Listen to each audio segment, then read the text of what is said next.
Hello, I'm an education activist, and I'll explain what that means in a minute. I first wanted to pick up on something that Sir Ken Robinson said about bringing on the learning revolution. It is that it is not enough to reform education, but we need to transform it. But to radically innovate in education is really hard, because we all experience school, and there are beliefs that we have about how school works that inform our view of how to change education. So here's a picture of me when I was 6 years old, just about to enter school. And I was a boy with dreams. The year was 1989, and I grew up in East Germany. Later that year, the wall would come down. The East German people overthrew the socialist regime, and the Soviet Union collapsed. And throughout my school year, I was living in a society that was in transformation. East Germany reunified, and each year there were drastic changes in the place I grew up in. So my hometown, it's an industrial city just southeast of Berlin, on the border to Poland. And it was a socialist utopia back then. My parents, they got one of these fantastic flats, newly built. They both got a job. But then, as these drastic changes were coming along, they both got unemployed, along with lots of other people in East Germany. The teachers in my school, they got new curricula to teach every year. Everything that they learned in school and in their teacher education program was being thrown out. While before it was about the socialist values, now they had to prepare the children for a market economy. While before it was about learning Russian in school, I now learned English. So there was a lot happening while I was growing up. By the time I graduated high school, this is what my home looked like. Lots of people left the city. Lots of people got unemployed, looked for jobs elsewhere and opportunities elsewhere. The people who found a job built their own houses. So a lot of the past was just being demolished and wiped away. And I had to take, and as I saw this, and that year when I graduated from high school, something in my family happened as well. My mom died of breast cancer. So it was a difficult time for me, and it showed me that somehow there are no certainties. You can lose your job, your country can disappear, you can face death in life. So I felt that there was a strong need for me to move on and get a broader perspective about the world, as my parents and the previous generation, they had to adapt now to living in this reunified Germany. I felt that I needed to make my living in a globalized world. So I applied to, and luckily got into, a great international university. And I studied with 600 students from 80 different countries. And I learned about sociology and political sciences and economics, and really tried to understand what this globalized world is going to look like. This is the day of graduation. Everybody's celebrating, you know, they finished their degrees, they got this great education. However, I'm not in that picture. I didn't finish my degree. On the day that all my friends were celebrating their academic achievements and having gone through this fantastic 3-year experience at this university, I was in my dorm room, depressed, because I had been informed a little earlier that I didn't have enough credit points to graduate. I didn't finish my bachelor thesis. So, well, they all moved on with their lives and continued their academic careers, going for a master's degree or getting a job or perhaps even starting their own business. I went back to square one. I went back to my hometown, moved back in with my dad, and I was unemployed.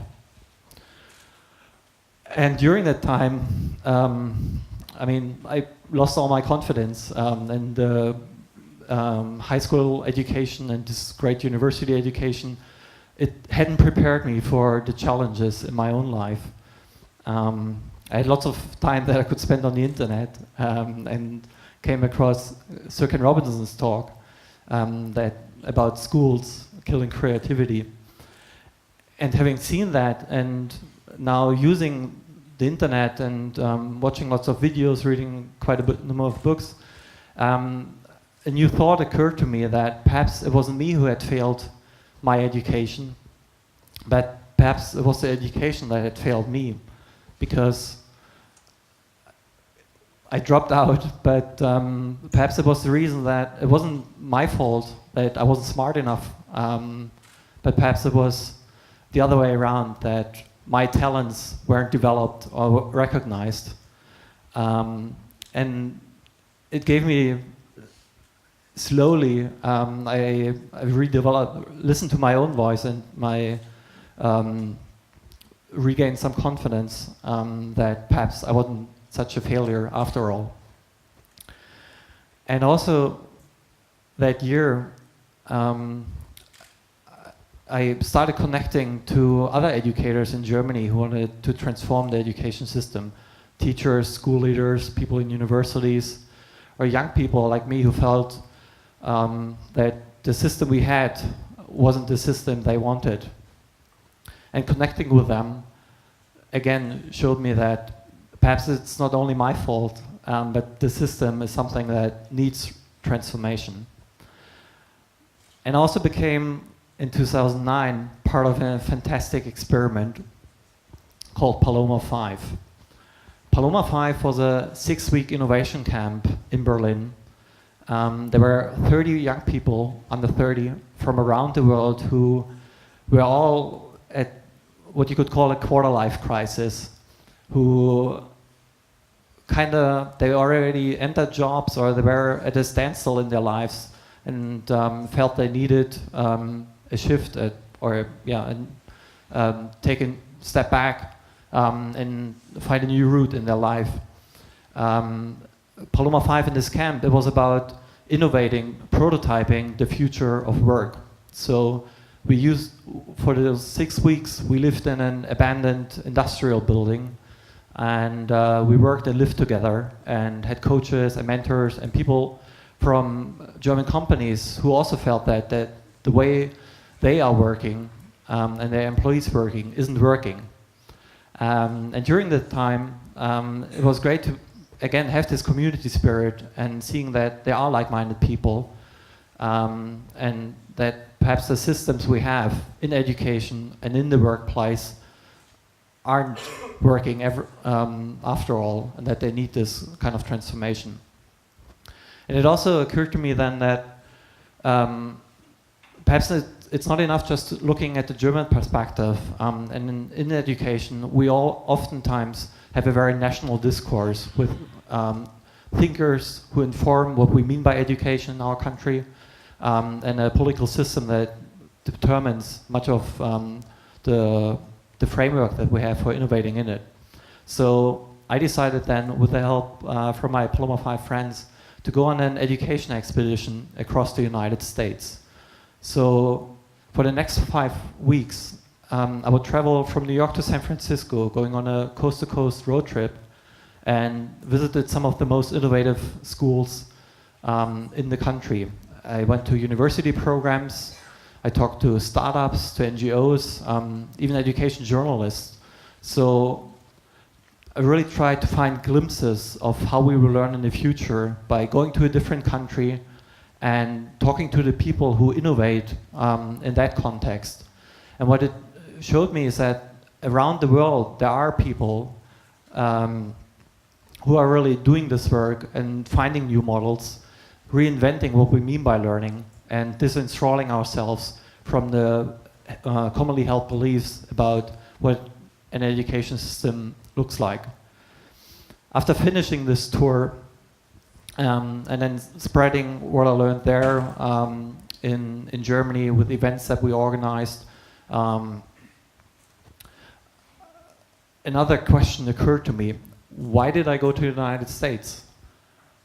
Why is that the country that I choose? And it is because somehow that is where innovation comes from, I thought. But there's a different view on this. Charles Leadbeater has a TED talk called Education Innovation in the Slums. And he says that real innovation doesn't come from the places that we're looking at. It doesn't come from throwing lots of money at a problem. But real innovation, disruptive innovation, comes from the edges. So that the model, perhaps in Germany, if we're trying to improve on education, we do an incremental improvement.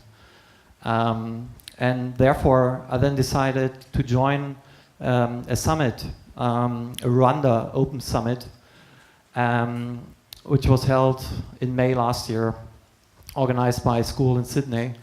And the question here was, how do you transform an education system in rural areas in developing countries? So they brought together, they organized a collision of minds, and they brought together school leaders from Rwanda, politicians, the people from the education ministry, but they invited educators from Uganda and Australia and around the world who wanted to contribute and to really ask this question: what does it mean to innovate under these conditions? And that showed me that, again, the question of how to transform an education is a question that is being asked around the world. And there isn't one solution to it, but rather there are many solutions. And we can learn lots of things by going outside of our national context and connecting to people doing this kind of work elsewhere. When you go to a place like Rwanda that is also in this phase of transformation, just a generation after the genocide in 1994, they now decided to change the language of instruction from French to English to better be able to do business in the Eastern Africa region. So you see that they also completely changing the system from one to the other.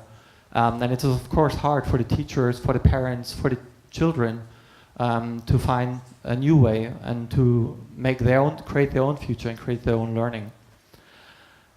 When I came back from Rwanda and returned to my work in Germany, I also wondered, why do I keep going on these education expeditions? So what is it that I take from it? And is it actually my role to do that?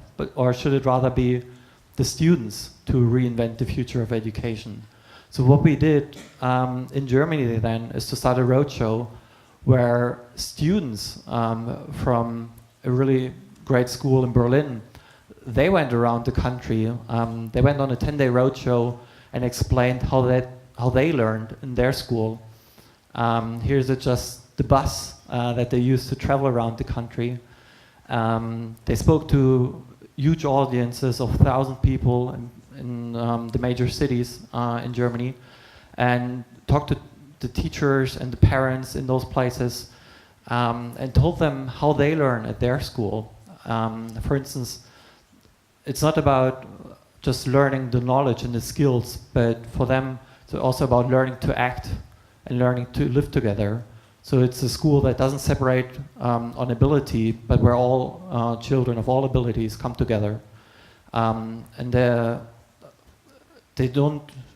are not just being taught things that we already discovered and knowledge that we already have and trying to transmit that to them, but they already become involved in their own communities. So, for instance, they have this responsibility project where they take responsibility for other people in their community by, for instance, going to a kindergarten, reading to the kindergarten children, or doing theater plays. And these models and spreading these models is something that I believe is the important work that we need to be doing as we are trying to transform education.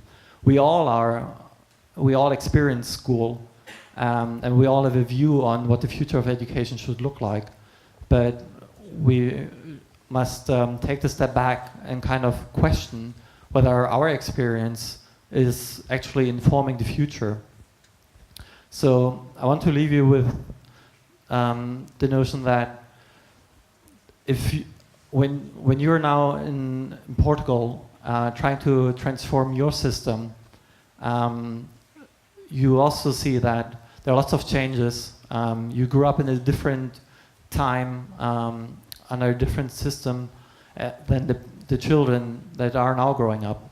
And if you realize that, and you connect to other people around the world who are transforming education in their countries, I think that you will be able much better to able to create a vision that goes beyond your own experience. Obrigado.